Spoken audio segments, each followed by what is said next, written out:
kan butuh ya untuk berpikir komputasi. Nah, ini kami integrasikan pada pembelajaran matematika. Agar kalian mengenal dulu apa sih komputasi, maka hari ini adalah pengenalan dulu. Seperti itu. Jadi pembelajaran dan pembelajaran berpikir komputasi dan literasi digital. Apakah ada yang sudah mendengar sebelumnya? Komputasi.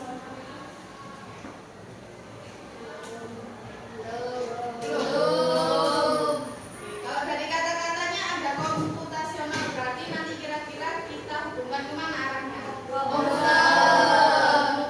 Berarti nanti menggunakan media ya, media perangkat, baik perangkat lunak maupun perangkat hardware-nya pada media.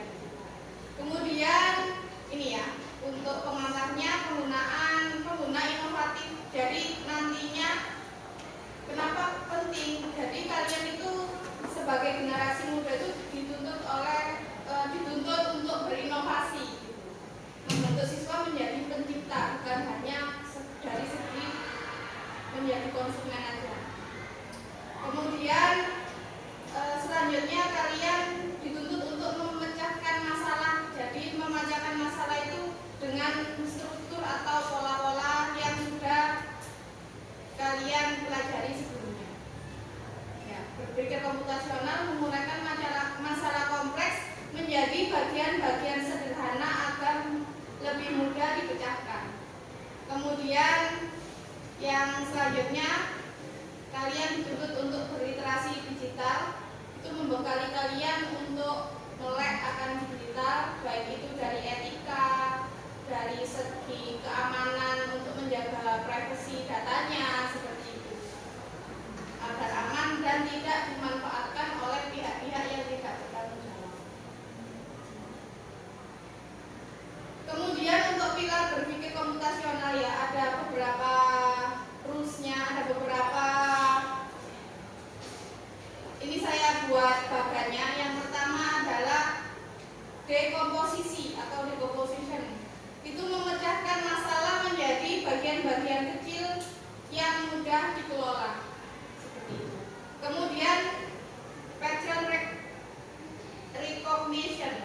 Nah, itu kita menentukan polanya apa. Apakah nanti polanya sama dengan masalah yang sebelumnya sudah pernah kita hadapi, seperti itu. Mengenali pola dan kesamaan dalam data atau masalah untuk solusi yang lebih efisien. Kemudian ada abstraksi, menyaring informasi penting dan mengabaikan detail yang tidak perlu. Kemudian kita membuat algoritma pemecahan masalah, atau lebih sederhananya kalian menentukan langkah-langkah sistematis atau menginstruksikan sesuatu untuk menyelesaikan masalah secara efektif dan efisien. Seperti itu. Kemudian untuk literasi digital, lebih dari sekedar menggunakan gadget ya. Kalau kalian menggunakan gadget biasanya untuk apa aja? Untuk main game, habis itu nonton, drakoran, sosmed ya. Literasi digital lebih dari itu. Jadi harapannya nanti kalian dapat mengolah dan mengorganisasikan file digital dengan aman dan efisien. Jadi kalian bisa menyerap informasi apa yang baik untuk dipakai dan membentengi diri kalian untuk informasi yang mungkin hoax atau yang menyulut ke pertengkaran seperti itu. Ya, jadi kalian nanti lebih bijak dalam menggunakan gadget untuk kehidupan sehari-hari seperti itu. Nah, ini dalam arti khususnya ini ya, melindungi data pribadi dan menghindari cyberbullying. Kemudian kita juga bisa nanti punya etika digital, menghargai hak cipta. Jadi kalau misalkan kalian mau mengcopy punya orang, itu ada standar-standar khusus atau mana yang boleh digunakan atau mana yang enggak. Itu kalian nanti diharapkan untuk memahami seperti itu. Jadi enggak asal kopas dipakai gitu.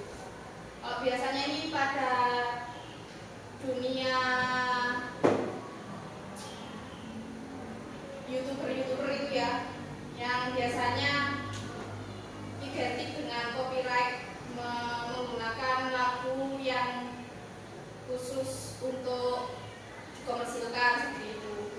Contohnya seperti itu. Kemudian nanti juga menghindari plagiarisme.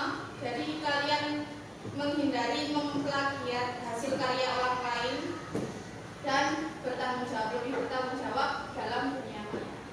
Secara garis besar manfaatnya literasi digital. Kemudian contoh penerapan berpikir komputasional di kelas SMP. Nah, kalian sudah memahami kan ya analisis data itu seperti apa? Punya data, dianalisis, informasinya dikelola. Siswa mengumpulkan dan memetakkan data semisal tinggi badan. Ini sudah dilalui ya waktu di kelas 7 dulu. Kemudian membuat diagram hubungan karakter, mendesain model jembatan. Ini contoh-contoh dalam kehidupan yang bisa kita menggunakan komputasional untuk memecahkan masalah-masalah yang seperti itu. Nah, untuk integrasi literasi digital dalam pembelajaran, yang pertama berkolaborasi digital menggunakan Google Workspace dan sebagainya. Itu kalian sudah termasuk berliterasi. Kemudian portofolio digital, memamerkan karya dan membuat karya dari Canva biasanya ya ditugasi oleh Bapak Ibu guru ya. Kemudian komunikasi efektif dan kewarganegaraan digital.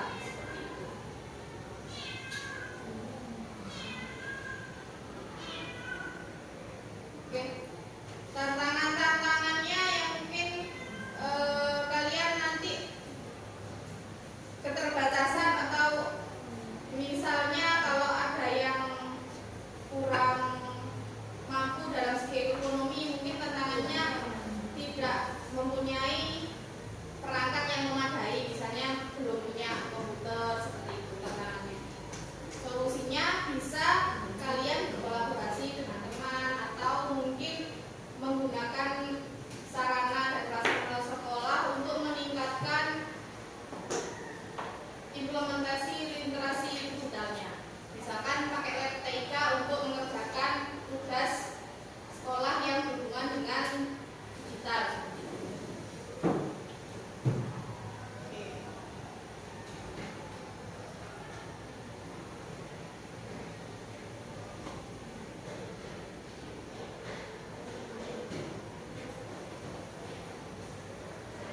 Oke, ini contoh dekomposisi atau pemecahan masalah dalam kegiatan sehari-hari. Misalkan kita mau membuat roti isi telur ceplok. Nah, pasti kan nggak mungkin kita ujuk-ujuk terus sulapan ada telur ceplok di atas meja gitu kan. Pasti ada langkah-langkah untuk membuatnya. Seperti itu. Nah, bisa kita tulis strukturnya untuk membuat sarapan roti bakar dengan cara seperti ini, namanya dekomposisi, memecahkan masalah. Jadi yang pertama kita pecah menjadi menyiapkan alat dan bahan, kemudian proses memasak sarapannya. Jadi kita pecah menjadi dua bagian. Kemudian di menyiapkan alat bahan ini kita pecah-pecah lagi, menyiapkan alat yang berhubungan dengan kompor, wajan, spatula dan lain-lain. Kemudian menyiapkan bahan yang untuk digunakan prosesnya, yaitu roti, telur, dan mentega. Tentu ada perbedaan alat dan bahan ya. Nah, seperti itu. Kemudian waktu proses memasak itu juga dibagi-bagi lagi, menyalakan kompor, memanaskan wajan, mengocok telur. Jadi ada strukturnya dengan jelas. Gitu. Ini salah satu contoh dekomposisi pada kegiatan sehari-hari. Contoh lain misalkan mau siap-siap berangkat sekolah. Di sini ada sebuah masalah, yaitu kita mau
algoritmis itu seperti ini.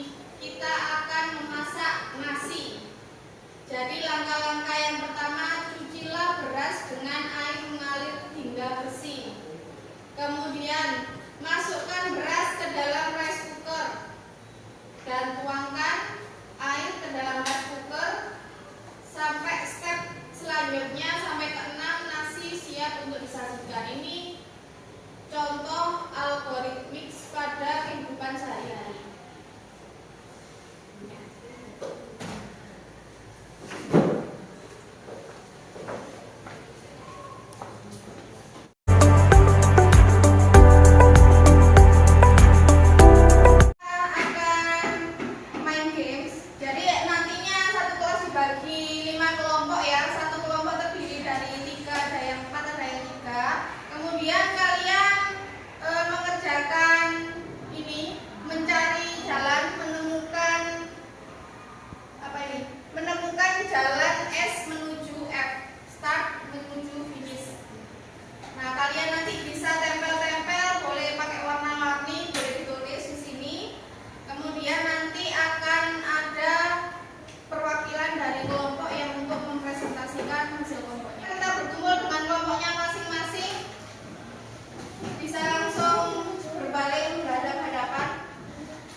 Kemudian sampai finish bisa menyebutkan juga secara sistematis.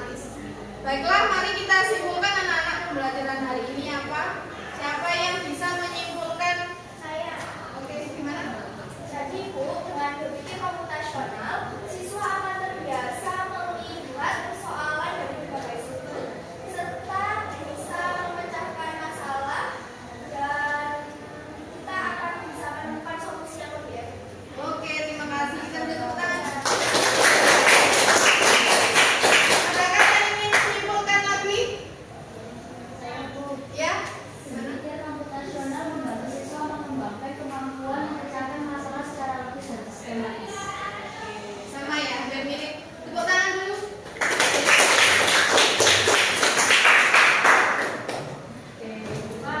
Intinya seperti itu, kita akan dituntut untuk menyelesaikan masalah secara efektif dan efisien. Ya, bagaimana menyelesaikan masalah yang efektif dan efisien? Berarti kita perlu berpikir kritis, mengembangkan logika kita untuk menyelesaikan masalah tersebut. Ya, step-stepnya sudah hampir mirip dengan memecahkan labirin tadi. Kalian analisa, kemudian kalian tulis rules-nya, apakah ada yang sama, apakah ada yang baru untuk menyelesaikan masalah itu, kemudian bisa kita menyusun langkah-langkah penyelesaiannya, seperti itu. Oke anak-anak, terima kasih pembelajaran hari ini sudah berjalan dengan baik dan lancar. Kemudian untuk pertemuan selanjutnya kita akan mengimplementasikan pada matematika, pembelajaran matematika. Jadi menyelesaikan masalah matematika dengan berpikir komputasional, seperti itu ya. Oke. Pertemuan hari ini saya cukupkan di sini. Adakah pertanyaan?